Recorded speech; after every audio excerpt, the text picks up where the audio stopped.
listen from Jan himself. In the interest of time, I'm not going to mention what paper I have been influenced tremendously. I only mentioned that I've read it carefully over weeks at 4 different stages of my career, and recently I've even started running an experiment, which Jan gave me advice yesterday when we met privately. Thank you very much for everything, from everyone who we have influenced, including myself and everybody else, almost in this room. Thank you.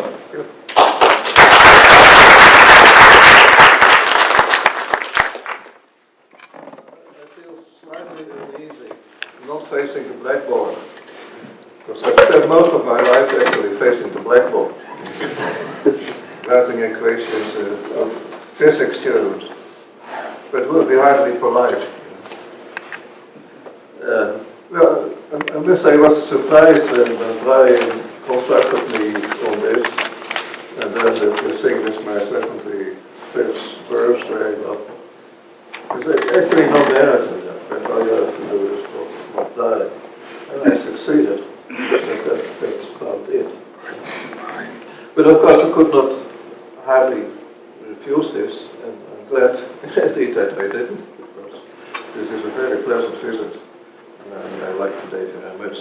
It must have been quite a work to come up with this, a lot of doing to get everything organized and setting good speakers. So a lot of work there, and I'm definitely going to thank people for that, but I'm going to do that at the end. I'd like to thank the speakers first. Yeah, several of the speakers I've known for a long time. So Tony Motion, I think I met him first at Koenderink Harbor. Workshops, I guess, that were very pleasant many years ago. And so he introduced me to neurophysiology, and well, basically that's all I know. I read the literature there a little bit, but I learn most by listening to people like Tony, who tell me about the latest stuff. It's useful to me, but it's a field in which I've never dared to go, of course. And Sri and I, we share a common passion for light. That's indeed the case. Well, in physics we call it optics, but light is something for psychologists, perhaps. Although I have been known to talk of light also. I like it, and I like optics. Sri says we indeed collaborated on that. If anybody knows what a PRDF is, we measured plenty of them. At my lab at Utrecht is now a database at Sri's place. And most of the work, well, that is, let's say, the hard work, was done by one of Sri's students. Christine, then who is actually here? I met her today. She's at Rutgers. So that's interesting. Fulvio Domini, I think I first met him in his homeland. 3 years probably, Valverato, several. 94, I think, or 93. Right. Well, we share a common interest, of course, in definitely optic flow and that type of thing. For a long time, and it's something that still interests me. That paper was from long ago, and I'm still interested. May actually be doing something on that again, who knows. Quasi, Sadie, well, we have communicated various times on textures and shape, etc. And you know that anything geometrical is another one of my passions. Easy to really have something in common there, which is also true for Melky Michel. So I've done quite a bit of work on well, what I call the cortex is not really this piece of meat. For me, these are mostly formulas and geometrical patterns, but I tend to think of the cortex as a geometry engine And we always think that we have a common interest there, although the perspectives are clearly very different. So I liked all the speakers very much. I had a very good day, and I thank you all for that. Yeah, so then I at this point that I was supposed to fill maybe 10 or 15 minutes or so. What shall I do? Well, same people, obviously. But, well, how long does that take? So I decided to perhaps tell a little bit about what makes me tick. Perhaps you would be interested in that, maybe not. But it's not going to take an hour anyway. Yeah.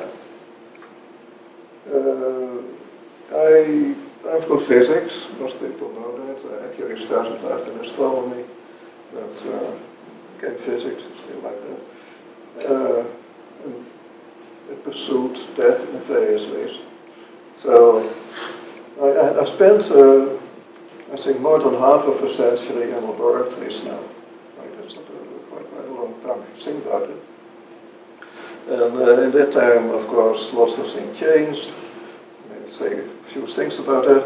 We also met many people, and that was especially because I switched interests so often. Right? I find it very difficult to stick to any topic. It's one of my bad habits. So I move on, and then anything that, let's say, away from I am looks more appealing than what I'm doing right at the moment, and I'll start to look at other things. And often other fields. It's very interesting, of course, to learn about other fields. But then you also meet a lot of people. And that is nice. They taught me a lot. Most of what I know I learned from interactions with people, obviously. But the point that I find interesting and telling here is that most of these people I know, and some of them very well, usually don't know each other. That is because they're working in different fields. And well, most of the fields in science are pretty much isolated from each other. I know there are walls between them in a sense. And it's, I would say, it's not getting better either, right? So at the moment it's worse than when I started in science over half a century ago. I think that the type of career that I had for myself, I wouldn't recommend that to students nowadays. It would be a wrong thing to do. So as I said, I'm a physicist. I'm actually a classical physicist. At the time when I started my study, physics was mainly classical physics. Quantum mechanics was, of course, was being used, but most of the stuff was still classical. And I never regretted that. It's a great education, and it's a pity that you can't have it anymore. Because what you really learn as a classical physicist is to think both with your head and with your hand. Right? Actually, the first professor I worked with had an important talk when he started out his professorship at Utrecht. It was called Thinking with the Hands. And he really did. And most of the, let's say, top classical physicists I know, they're well thinking with their hands. This is something that is not usually taught. You learn it on the laboratory work floor. You have to spend many years in the laboratory, look at the old-timers, how they work, how they think. In my case, I also learned a lot, I must say, from, let's say, in the workshops, talking to technicians and several techniques, etc. Because in classical physics, you typically design and build your own apparatus, right? Mechanical stuff, optical stuff, later electronics, and build computers, etc., etc. I think this is very important because it gives you a good feeling for materials, processes, etc. At the moment, it's something that you only find in engineering, application-oriented stuff. So it's a pity that that is no longer the case in fields like physics, etc. So about physics at Utrecht, I told it to Brian, all that is left of the department is theoretical physics. Right? These people, well, it's a kind of free play what they do. It's very nice. I love this differential geometry, especially, let's say, at the Planck scale, and nobody can do experiments. So whatever you do, it's perfectly interesting to your colleagues. It goes for string theory too. But I would say it's a bit like, let's say, wasting your time on computer games or something like that. That's it. Now that was my background in physics. Of course, when I moved to other fields, there were often surprises. I make just a remark on that. For instance, when I entered the first psychology lab, I think that for me that was in the early 70s or something like that. I was really surprised at the way they work. So in physics what you do is you explore and you try to find things sometimes. So they didn't do that. They asked me what my hypothesis was. They always started with that, usually two, and then do an experiment to refute one of them. Something like that. And then they put some p-values on top. That is something we never did in physics. I was not used to that at all. I still find it strange. So for me, science is exploration. It's not about refuting hypotheses, etc. No, I'm still like that. So I feel more like an explorer in that sense. Doing the right thing in science as people believe to do in psychology. But I'm not bad-mouthing psychology here. There's many other fields, and they all have their different, well, how should you call it, ways of doing science. They're all different, and you have to get used to that. Also for practical reasons. You have to, otherwise you won't get published in the field. Okay. Yeah, I was talking about thinking with the hands or thinking with the head. And to me that is very important. I think thinking with the hand is only productive if it is something that evolves from thinking with the hands. Thinking with the hands is not just building things and so, it's actually thinking. Interacting with the world and the processes around you.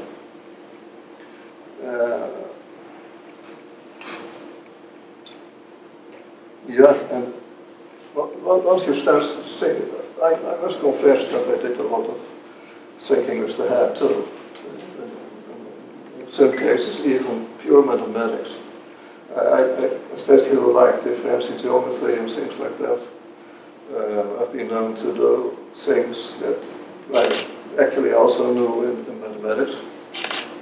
But I like to do that, but I was just exploring, let's say, starting on the gut level in a sense, and because I never tried to prove anything until I know the answer. I think that's typically what physicists do. Like, you know exactly what the outcome is, otherwise you do not even bother with formulas. That's what people usually not understand, but that's the case. So my mathematics wasn't all that, let's say, pristine or whatever. So in several cases mathematicians took over and turned it into something, what they think, at least something that I didn't understand anymore. So I'm not, as you say, not a mathematician. So I would say the main drive in science, at least for me, is exploration, meaning the unknown. It is always calling out, and I say, you always hope to stumble into some surprise. It's in the main drive in doing things. So when I start on a new problem, I almost always start from scratch. Right? Of course I read anything I can read. But I try to start from scratch. Even if I pick up a subject I did myself for many years, start anew, I start from scratch. And then I recognize no divisions between sciences and I think anything goes, right? So doing science is catch as catch can. I think that's also the fun of it. Right? So it's one reason why I don't really like, let's say, mainstream science. It's, in my view, is extremely important. I'm glad people do it, but I'm not the person that is in it. Of course, that makes life not easier in a sense. Well, the game of science is hard to play. Right? Successes typically are, you have to get used to that. Most advances, of course, are incremental or incidental. They get published and people shows a meal ticket, etc. I think in my own case, I only succeeded in doing a few things that might possibly have lasting value. I think that there are a few, but not that many. It doesn't matter, I would say. Right? So the enjoyment of actually doing science is what counts. Right? The result, I think, is not the main thing. So I have no, let's say, destinations or arrivals. I don't think they exist in science. Right? It's a never-ending journey, as it should be. That's it. I made a few notes, so take a look. Oh well, I was going to say something about historical research. Just a few words. I think that is, at least I found it extremely important and interesting, and also makes science a living thing for me. Right? So if I start on a topic, I start to read, and then I go back and back in history. I read the whole 19th century, look if something is interesting before that, etc. I think this is important because it gives you a perspective on things. And what you often discover, and I noticed, is that the wheel is being reinvented regularly in science. Right? I think the cycle time is about an academic career period, and then the wheel is invented again. Of course, the previous wheels are not completely forgotten, and you might hope that each next time it gets a little rounder. I'm not so sure of that, right? I think there's both advance and repeal in that. Right? Science doesn't go on a straight way to an end goal. Okay, well, that's probably enough about how I think, I would say. How about my future, right? More than half a century in science, what else? Well, for the moment I'm still doing science, but I'm changing topics a bit. So most of my works at the moment have to do with somehow with the visual arts. And I'm starting to be more and more interested in, let's say, a biological approach to things like visual perception. Let's say biology and phenomenology are the main interests at the moment. No, that's something that should take more than another half a century, so the future is pretty bright. Let's see what happens. Okay, well, let me finally thank people. So Brian first, Brian McLaughlin, also the other organizers, because he's definitely not the only person that I'm looking at. He's upset. I know that, it's a lot of work. But Brian is the one I have known for the longest time. I think we met at first at Bielefeld, at the ZIF, and I still remember that very well. Brian is, I found my type of philosopher. Interesting names. And he taught me a lot. And restored my faith in the importance of philosophy, I might say, as the companion of the sciences. Okay. Well, again, seems right. Yeah, I think I should come to an end here. So it was the most memorable day for me, very pleasant day. I enjoyed myself enormously. I hope the same is true for you. I hope the organizers are satisfied with the day. I think they should. So thank you all.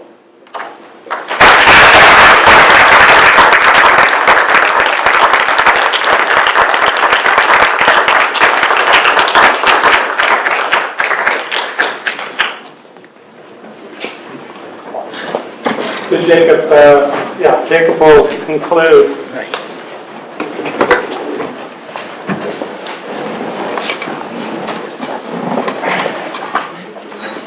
Well, thank you all for coming. I want to just echo Jan, thanking all the speakers, Tony, Qasim, Yalchi, Shri, and Fulvio. It's all incredible variety of topics, all reflecting different aspects of Jan's incredible output, and I enjoyed seeing all these many sides of it.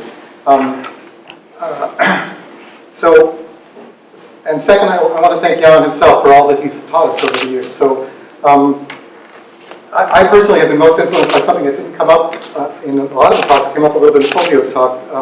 Jan's recent writings, which if you haven't read them, I recommend you look at his more recent papers on the nature of realism and reality and perception, and where Jan seems to be fighting an almost single-handed fight against naive realism as it is, I'm going to say polluted, but infiltrated our field.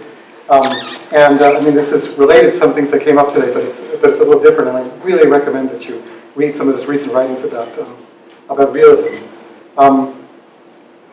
But let me just, I know it's been a long day, so let me just give a few personal memories. So I met Jan for the first time in about 1990 when he came to visit my PhD advisor, Whitman Richards at MIT, who he was collaborating with at the time.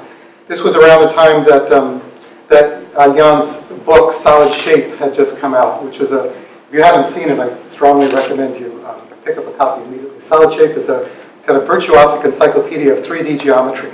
And at the time it came out was, and still is, but it was dramatic at the time, the very best book that you could buy to just understand the structure of the 3D world, mostly mathematics. There was a little bit of perception in it and some original results that Manish alluded to at the beginning today, but it's mostly just about 3D geometry itself and was just an incredible tutorial in those topics. My advisor Whitman at the time commented that he thought it was kind of an embarrassment to the field of mathematics that it had taken someone from perception, or really from physics, to write this book, because some mathematician should have written it, but it took somebody with Jan's incredible encyclopedic knowledge of the math of 3D shape to write it. But I mean, I was chatting with Jan around that time, and I had just finished going through the book, and there are hundreds and hundreds of extremely vivid illustrations showing aspects of 3D geometry that took a lot of imagination to understand, and he depicted all these images very well. And I asked Jan when he visited, who drew all the pictures?